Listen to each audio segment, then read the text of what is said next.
Bonjour, bienvenue sur La Vie Réelle. La Vie Réelle parle de ce qui se passe, des réalités, tout ce qu'on entend, surtout en ce net moment. C'est vraiment une leçon pour nous. Naïko Lebela Likambo ya Maman Blanche, toujours on continue, le combat continue parce que nous sommes des femmes. Donc on ne se laisse pas faire les femmes.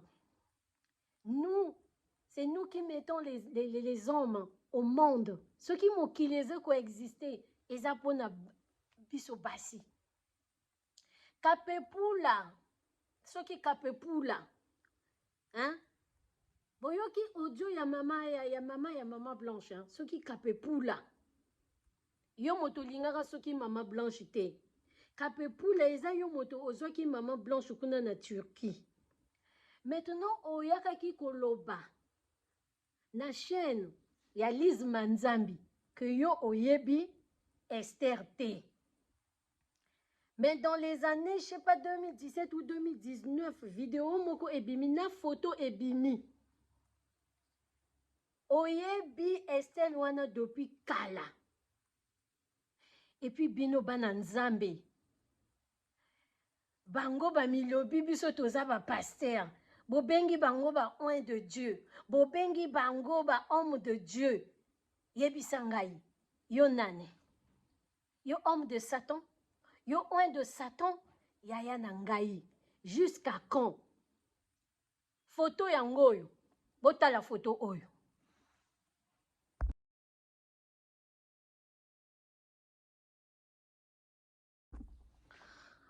Balobi oyo nyonso ebombama ekobima na poisa.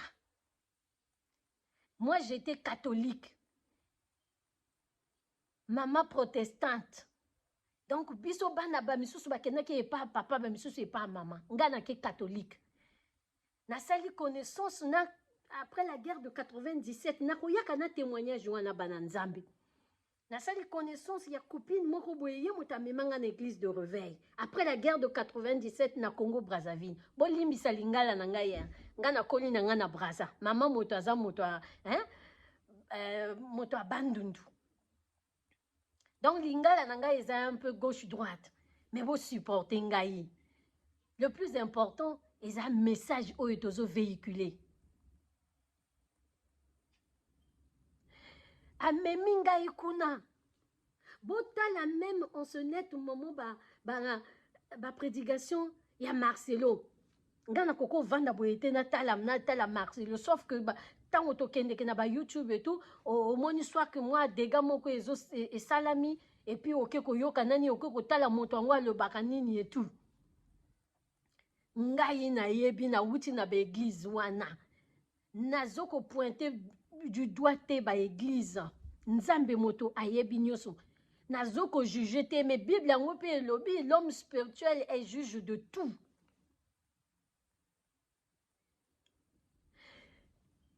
Pasteur azoloba na yo kokene ko bima na mobalianga na ya kobala te. L'homme marié ne sort pas avec un homme marié. Pasteur azoloba bongo na kati ya église. Pasteur azoteya.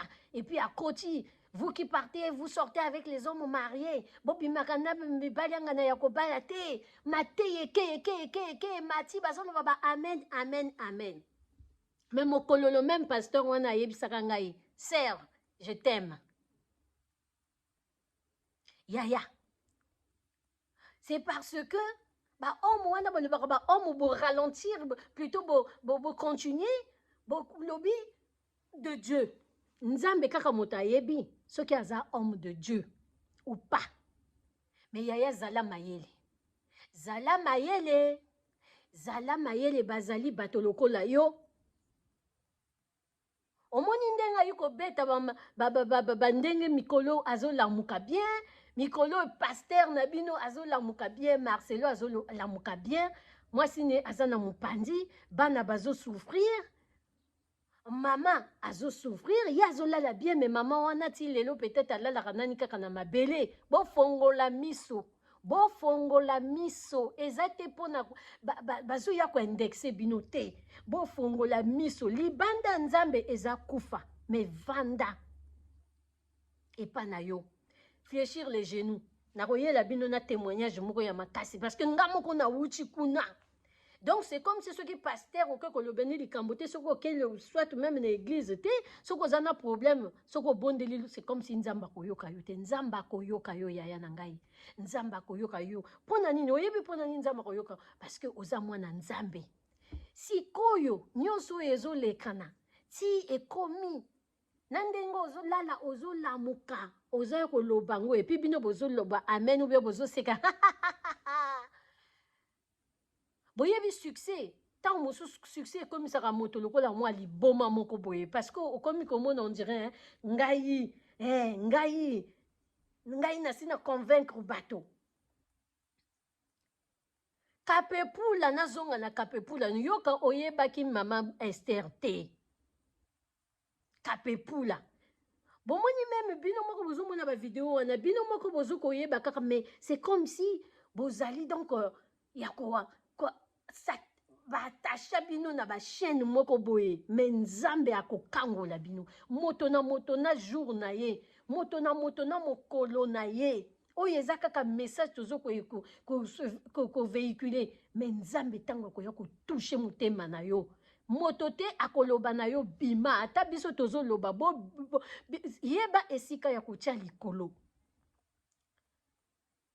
mokolo pasta aloba na ngai nalingi yo en face boye aloba ngo na liopoto je t'aime la sœur mais mariée mais awutaki koteya mikolo wana elekaki bobimaka na mibali ya kobala nayebaka mwasi na ye yaya baza bato baza bahomme botika koajouter Dieu botika koajouter Dieu le problème ya mboka ya Afrique ce que soki moto asimbi Bible atelemi liboso ibobengi esikoyo homme de Dieu donc c'est comme si bino bokomi ba homme de Satan na ba homme de Satan homme de Dieu ekomi ye yaya fungola miso je viens en paix je sais ce que je dis fungola miso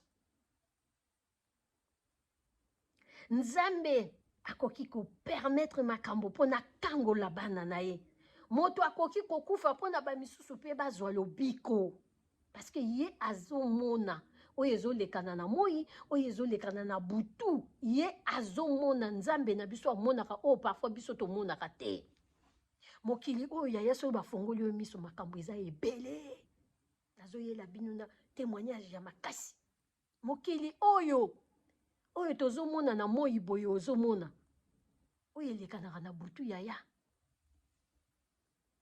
lumière na ténèbre ebundaka soki moto aye koloba yaya bima soki moto aye koloba yaya sala attention oyo biso bakongo tolobaka mpila mosi keba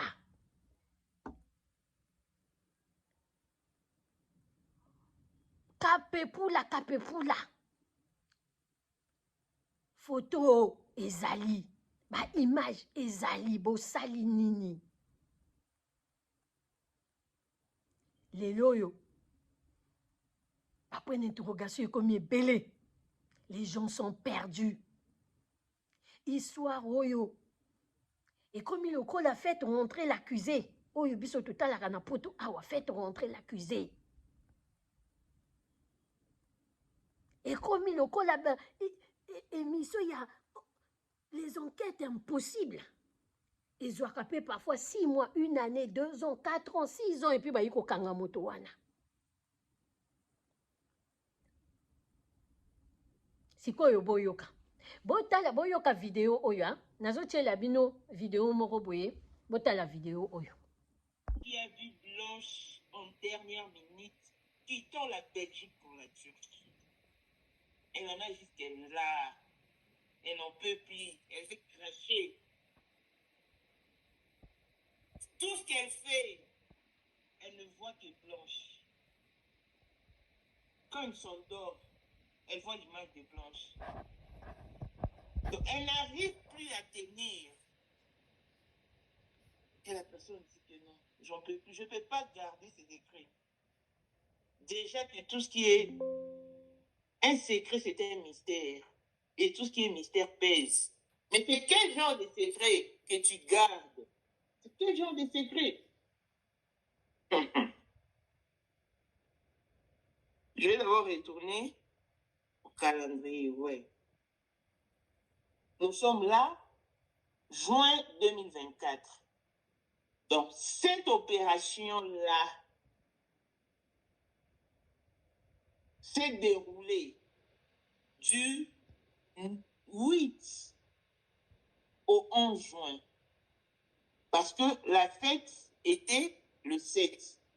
Le 8, elle prend le vol, elle arrive. Le 9, le 10, elle appelle sa maman. Le 11, elle a promis de rappeler sa maman. Celle-ci a attendu son succès. Et les 11 à 23h45, comme vous avez vu dans le certificat de décès, on a mentionné Blanche était décédée. Le 12, très tôt le matin, par l'entremise de Jonathan Cano, c'est là que la famille des Blanches apprendra le départ des Blanches.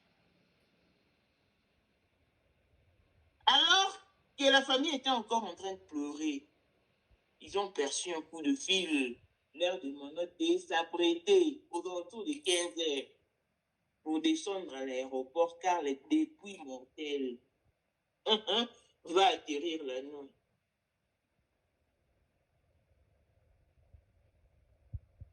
Là maintenant nous sommes mercredi le 12. Vous avez vos calendriers, vous pouvez vérifier. Ils sont allés à l'aéroport. La dépouille mortelle est arrivée.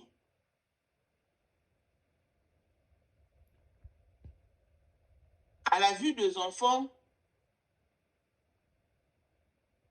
ils ont accueilli les enfants. Bon, maintenant, les problèmes qui se posent, c'est pas ici, parce qu'à partir de la Turquie, là, personne n'était présent. Mais il y a aussi une dame qui a dit, parce que je vais poser la question à Sylvie, vous allez l'entendre demain. Si Blanche avait combien de nounous? Elle avait 3 nounous. Mais sa préférée était Patricia. Elle avait aussi l'habitude de voyager avec Patricia. Seulement que le jour où elle a vu Blanche à l'aéroport, Patricia n'était pas de la partie. Elle était accompagnée de ses 2 filles et de Kabir. Seulement. Mais on nous a laissé entendre que quand Blanche quittait Belgique pour la Turquie, elle s'est emmenée avec Tabir. Quand maintenant, elle a atterri, elle a trouvé la nounou en Turquie. Donc, parmi les personnes qui ont accompagné Pasteur Marcelo, il y avait aussi une nounou. Mais je ne sais pas laquelle, si c'est Patricia ou qui avait pris Tabir. En Turquie, là-bas, ils avaient des appartements séparés. Tabir était avec la nounou. D'après ce qu'on nous a dit, parce qu'en Turquie, en tout cas, ceux qui peuvent témoigner, c'est seulement la nounou, si réellement il était là avec Tabir, comme on nous laisse entendre, ou encore eux-mêmes, les organisateurs du scénario. Blanche était dans son appartement, Pasteur Marcelo aussi dans les siens. La nounou était avec Tabir. Elle n'a pas compris un moment après. Elle a vu l'ambulance venir prendre le cadavre des Blanches. Elle a sursauté. Papa, non, papa, elle a eu de petits malaises. On l'a conduite à l'hôpital. Et l'histoire est partie comme ça, jusqu'à ce qu'on annonça le départ de Blanche le 12 juin, très tôt le matin, alors que dans les certificats de décès, comme vous avez vu, c'est mentionné le 11 juin 2024 à 23h45 que Blanche a rendu là. Donc, elle n'a pas été opérée. Je reviens, je suis là, mon calendrier là. pasteur Marcelo qui atterrit avec la dépouille des Blanches le 12. C'était très tard dans la nuit. Hein. Nous perçons déjà vers le 13. Et dès là, la famille des Blanches a accueilli les enfants. Ben, c'était vraiment dans l'engouement, tout le monde pleurait. Hein. C'est alors que maman Georgette posa maintenant la question au pasteur Marcelo. Où est ma fille? Où est ma fille? J'ai parlé avec ma fille dimanche.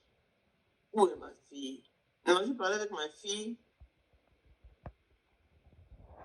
le 10, lundi. Elle m'a promis de m'appeler mardi le 11. Où est ma fille?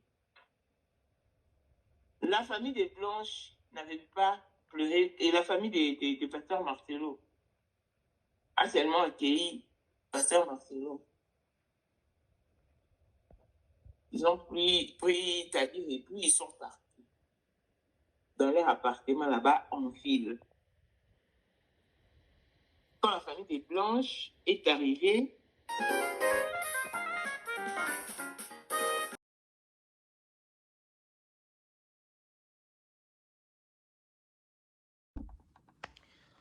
Bomoni boyoki na ba date.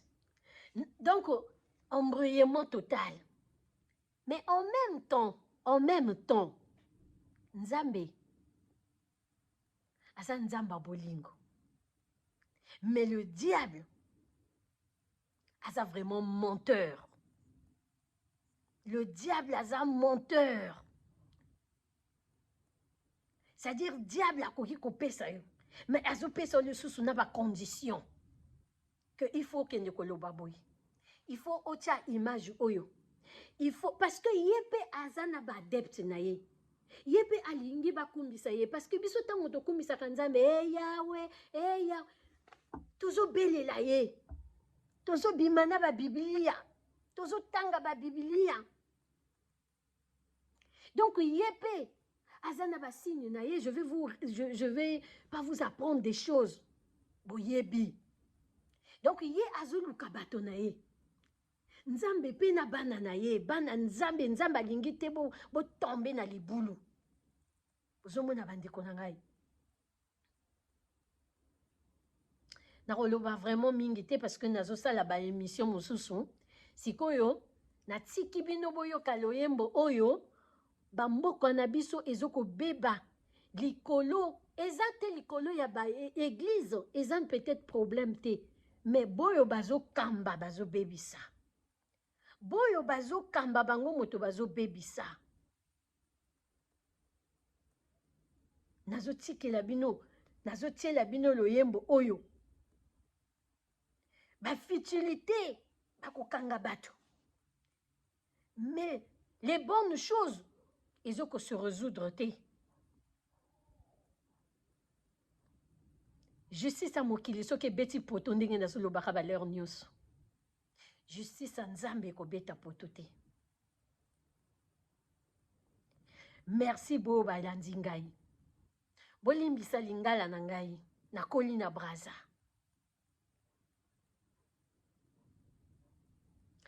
Boyoka. Terrasse qu'il aura sémé, Galaxy 7. Nyonso bozo sala bato yeso akufela, boko futa un jour.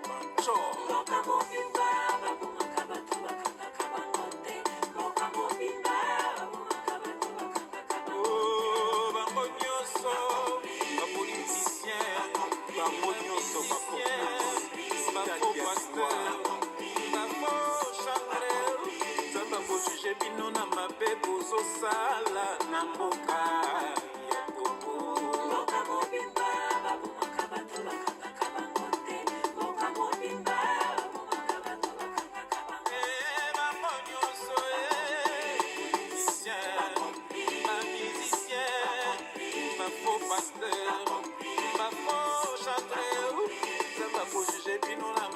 Bozo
Luka succès na kisi.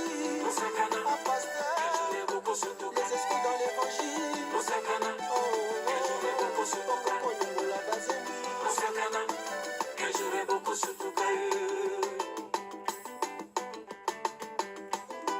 Yesu Kristu akunda masekwa.